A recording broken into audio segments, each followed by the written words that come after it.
বিশ্ববিখ্যাত বিশেষজ্ঞের চমকপ্রদ পূর্বাভাস। বাংলাদেশ কি পাবে ট্রাম্প প্রশাসন থেকে ঐতিহাসিক সুযোগ? আপনি কি জানেন, নতুন মার্কিন প্রশাসন বাংলাদেশের জন্য এক ঐতিহাসিক সুযোগ তৈরি করেছে? হ্যাঁ, আপনি শুনেছেন সঠিক।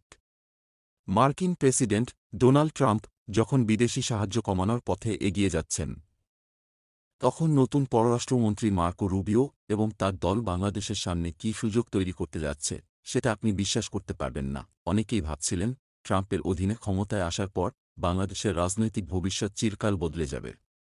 বিশেষ করে দিল্লিতে পালিয়ে যাওয়া শেখ হাসিনা ফিরে এসে বিশাল শক্তি অর্জন করবেন, আর ডক্টর মুহাম্মদ ইউনূস হয়তো চাপের মধ্যে পড়বেন। কিন্তু সেই সব পূর্বাভাস একেবারেই ভুল প্রমাণিত হয়েছে। বরং বাংলাদেশে সবকিছু অবিকৃত ও শান্তিপূর্ণভাবে চলতে থাকে। এবার শুনুন, মার্কিন পররাষ্ট্রনীতি বিশ্লেষক জন ড্যানিলভিস কী লিখেছেন। তিনি বলেছেন, ট্রাম্প প্রশাসন যে নতুন পররাষ্ট্রনীতি গ্রহণ করেছে, তা বাংলাদেশের জন্য এক উজ্জ্বল ভবিষ্যতের পথ খুলে দিচ্ছে।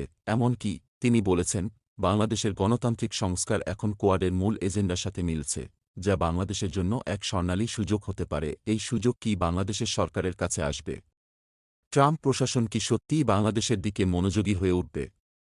আগামী মাসগুলোতে দক্ষিণ এশিয়ার পরিস্থিতি কিভাবে বদলে যাবে, সেটা নিয়ে বিশ্লেষকরা আলোচনা করছেন।